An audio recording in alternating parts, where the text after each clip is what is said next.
네, 안녕하십니까.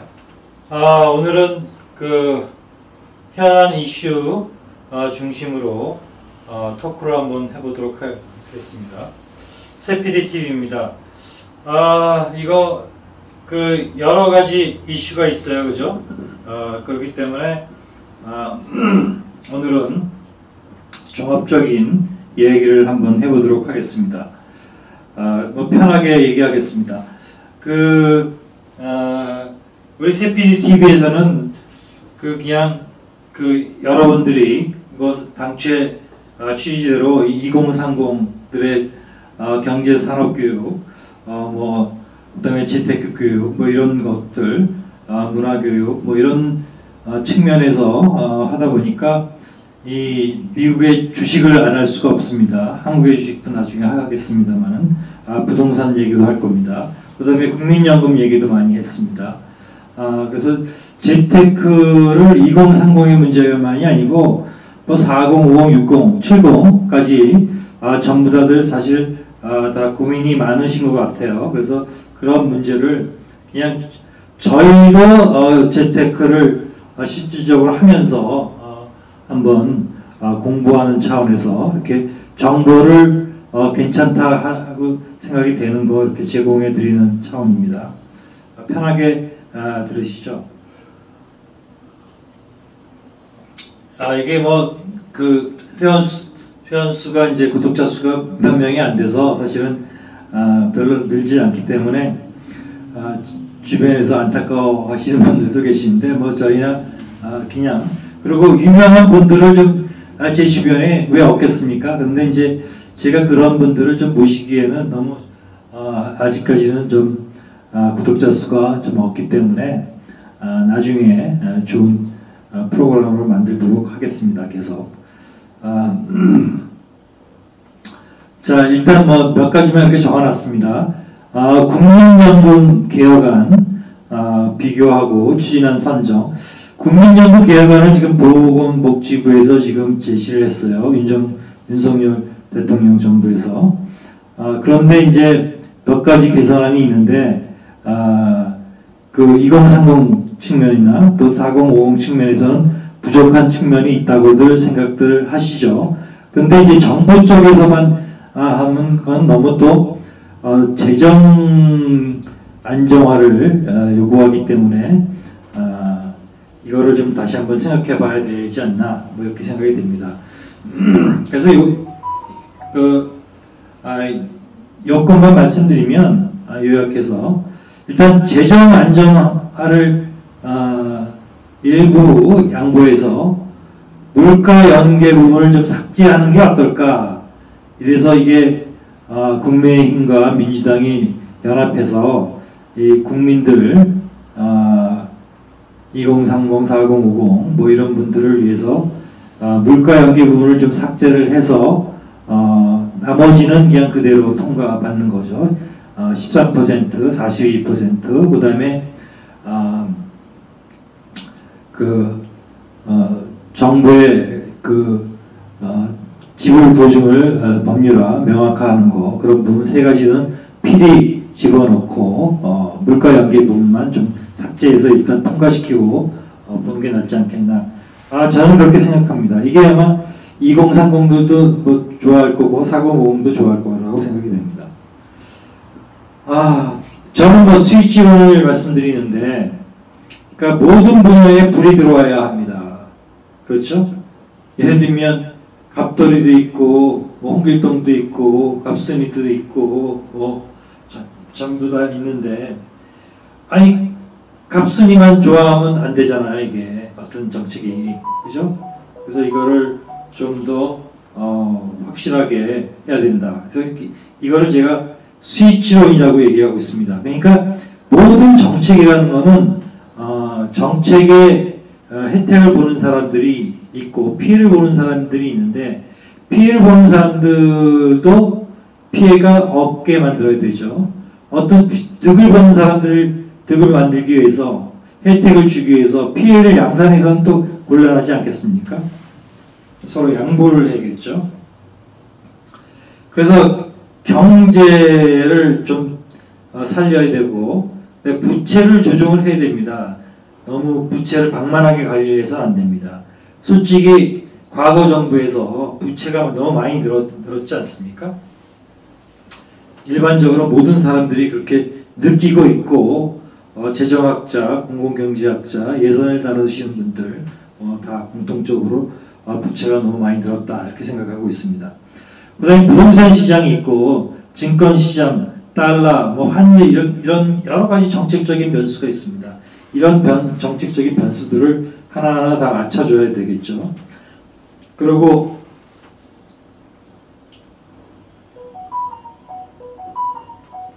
지역 균형이라는 얘기는 외국에 제가 유명한 학자들 또 정치인들하고 또 토론을 하고 좀 하다 보면 항상 느낀 게 그 사람들이 얘기하는 게 결국은 뭐냐면 속내망을 그렇습니다. 저희들도 자기네들도 정치적 슬로건으로 지역 균형 다 얘기하지만 지역 균형이라는 게 리저널 밸런스드 디벨롭먼트지 않습니까? 리저널 밸런스. 근데 이게 진짜 추진하면 바보라고들 얘기를 하고 있어요, 사실은. 그러니까 이게 지역 균형이라는 걸 맨메이드 프로그램이다. 인간이 만들어 놓은 프로그램이고 그거를 막 풀려고 노력하다 보면 여러 가지 다른 부작용이 많이 난다. 이게 그 사람들의 견해입니다, 사실은. 그리고 교육의 문제는 교육 문제로 풀어야지 교육의 문제를 무슨 경제학 문제와 같이 풀고 임금의 문제와 같이 풀고 지역 균형의 문제와 같이 풀고 이렇게 되면 이게 골치 아픕니다, 사실은. 그래서 이 머리 좋으신 분들이 아까 얘기한 대로 스위치론을 좀 염두에 두셔야 될 것 같아요. 모든 분야에 불이 들어와야 되지. 내가 사는 지역에 있는 사람들이 서울대학교 가야 된다.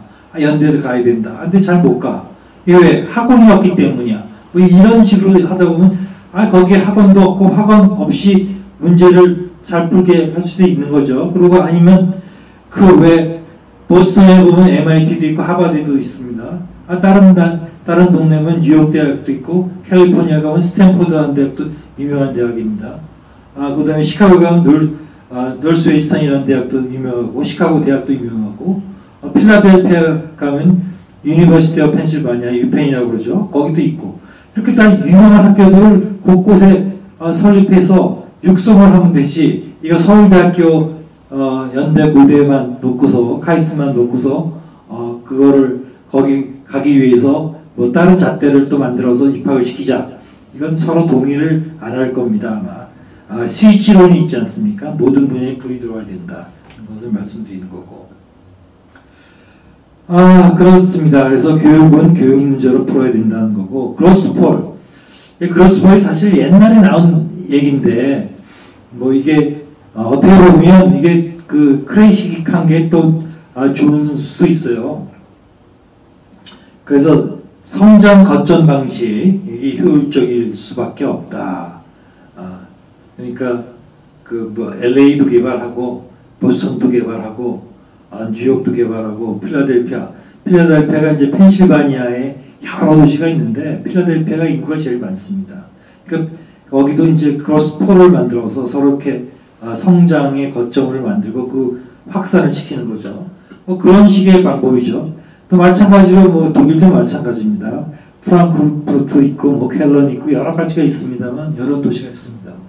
다 그런 식으로 진행이 되는 겁니다. 무슨 얘기인지 아시겠죠?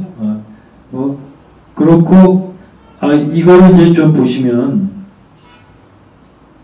국민연금 아까 얘기를 좀 하지 않았습니까? 국민연금 보험료를 지금 9%만 하는데 13%로 그러니까 많이 조금 더 내고 13%면 이제 이거를 좀 높이는 거죠. 4% 높이는 건데 장기적으로 이제 지속 가능한 제도를 개편하면서 조금 많이 내고 또 많이 받는 방법으로 개편을 해야 합니다. 사실은.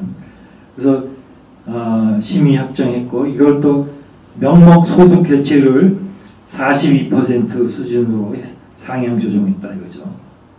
근데 이제 정부에서 제정한 게 자동 조정 장치다. 근데 이게 야당 쪽에서 또 국민의 여러 그 시민단체에서 또 이 자동 조정 장치를 도입하게 되면 연금이 깎이는 효과가 있다. 근데 사실은 그런 문제가 좀 있을 수 있습니다. 그러니까 제 객관적인 입장에서 중립을 타한다 그러면 일단 올리는 거 13% 올리고 소득 대체율을 42% 올리고 그다음에 그 연금 소득 지급을 명문화하는 거 이 세 개를 집어넣고 이 자동 조정 장치를 좀 유보하는 걸로 하는 것이 좋겠다 이렇게 생각이 됩니다. 뭐 이렇게 해서 여야가 합의돼서 국회에서 통과시키는 것이 좋다고 생각이 됩니다. 그래서 이제 뭐 연금 행동에서도 다 얘기를 했는데 이분들도 얘기하는 게 자동 조정 장치를 도입했을 때 연금액이 삭감이 된다. 이거를 싱글레이저 결과를 제시를 하고 있습니다. 근데 이제 연금 조정 장치를 자동 조정 장치를 빼도 낸거보다 많이 받는다. 이건 뭐 이렇게 주장하는 거는 좀 어폐가 있다고 생각합니다.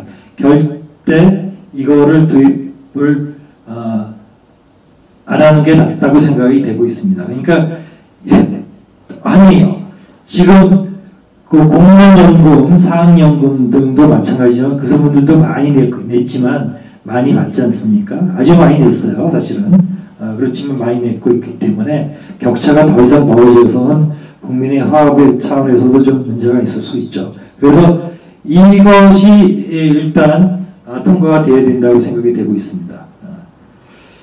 그 다음에 미국 대선 얘기를 한번 해보겠습니다.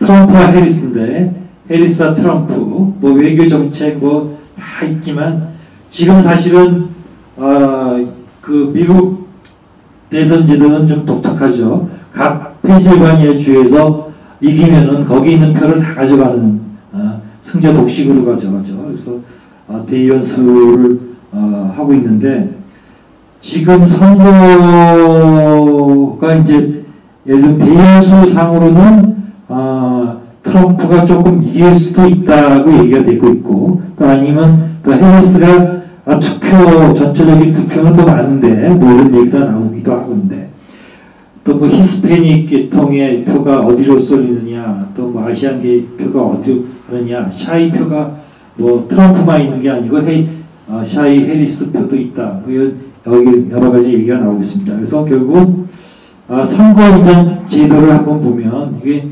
재밌습니다. 이게 보트를 하는데 선거인단 제도 이제 뭐 가장 많은 표를 얻고도 선거에서 패할 수가 있습니다. 사실은 이런 거 선거인단 뭐 이런 얘기죠. 노스다코타, 텍사스, 플로리다 뭐 있습니다. 캘리포니아가 54표를 갖고 있어요. 그래서 뭐 이런 선거인단 제도가 도입된 이유는 뭐 워낙 나라가 땅이 넓어가지고 이제 이렇게 된 거죠. 장단점이 있다는 얘기고 뭐 우리는 뭐 직접 투표를 하고 있습니다만 어쨌든 그렇습니다. 이거 좀 외국 뉴스를 한번 보겠습니다. 폭스라는 뉴스인데 트럼프가 이제 뭐 다이렉트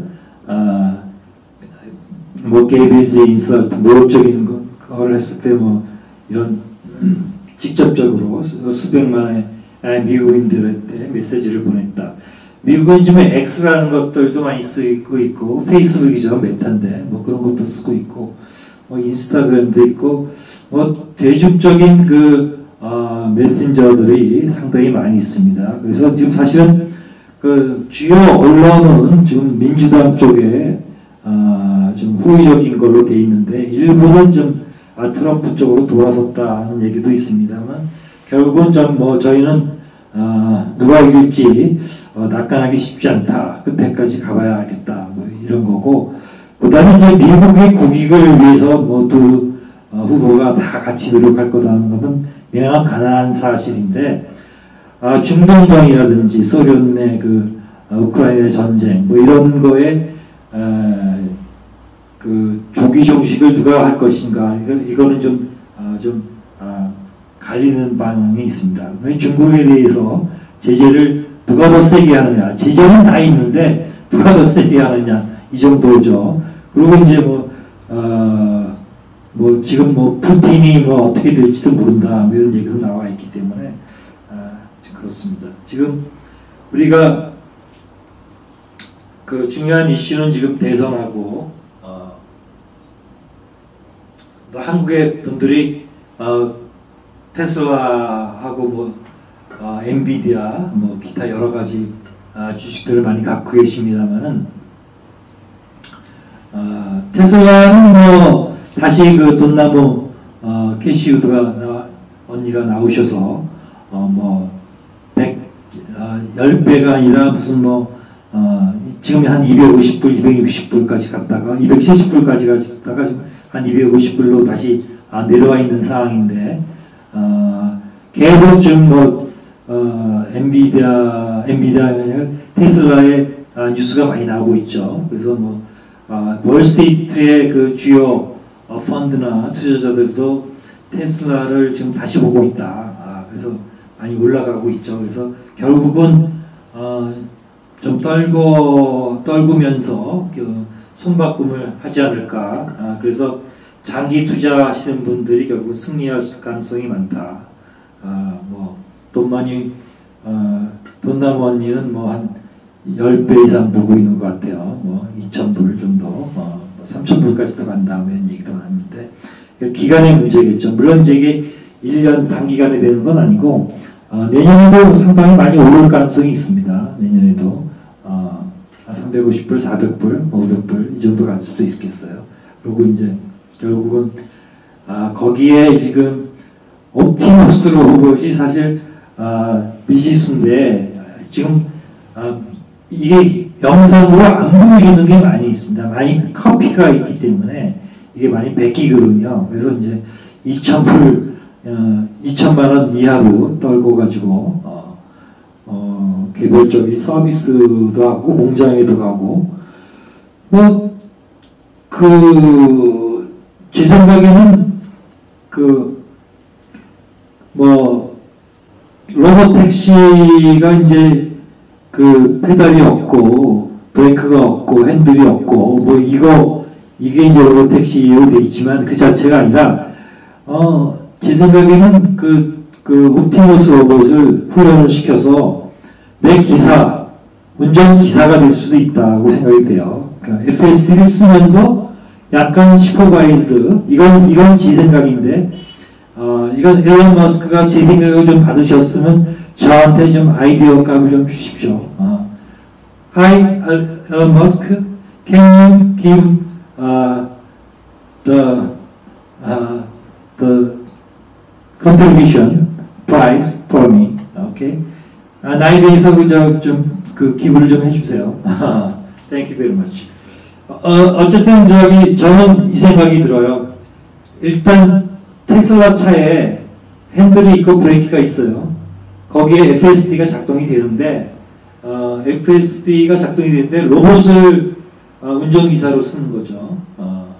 그러면 이제 슈퍼바이스가 되는 거죠. 로봇이. 그래서 브레이크도 밟고, 그 다음에 이제 시야를 좀 보고. 근데 저는 완전히 해피한 거죠. 운전을 안 하는 거니까. 그렇게 하는 모델도 있을 수가 있다. 이렇게 생각이 됩니다. 제 생각입니다. 근데 이제 제가 로봇택시가, 차량이 내가, 하루에 한 2시간, 3시간만 쓰고 나머지는 택시로 써서 돈을 벌어오게 만든다. 이거는 제가 제안한 내용입니다. 사실은. 믿거나 말거나입니다. 네, 감사합니다.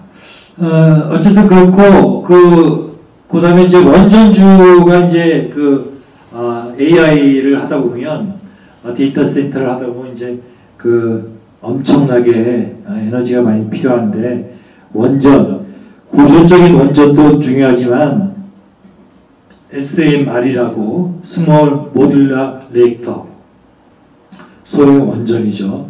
그것이 이제 결국은, 안정성도 강화하고, 또 이렇게 소규모니까 또 안정성도 있죠. 또 효율적이고, 그다음에 이제 도시 공단 하나를 다 커버할 수 있고, 또 건설하는데 시간이 얼마 안 걸립니다. 외부에서 조립해서 갖다가 이제 설치만 하면 되니까. 그런 회사가 있죠. SMR, 티커네임이 SMR인데 여기 그런 티커네임 SMR이라는 회사가 있고, 뭐 하여간에 여러 가지가 있습니다. 그다음에 이제 조비라고 해서 뭐 UMR 어반 내에서 저기 비행기가 왔다 갔다 하는 거죠. 수직 이착륙이 되는 그런 조그만 되는데 한 0.5% 비율로 투자를 하라고 말씀을 드렸습니다. 그래서 어쨌든 뭐 엔비디아도 당분간은 상당히 좋지 않을까 하는 생각이 들고 있습니다. 그리고 대형 주들 중에서 좋은 것들 많이 하십시오. 메타, 페이스북도 광고 수입이 굉장히 많이 될 거고. 그리고 우리나라 이제 삼성전자가 10만 전자가 아니라 지금 5만 전자가 돼 있다고 그러는데, 그것도 나중에는 커버가 되지 않을까. 한국의 저력이 또 발휘가 돼서 좋은 결과가 나오지 않을까 하는 생각이 들고 있습니다. 네. 감사합니다. 세피리TV입니다. 많은 응원 부탁드리겠습니다. 감사합니다.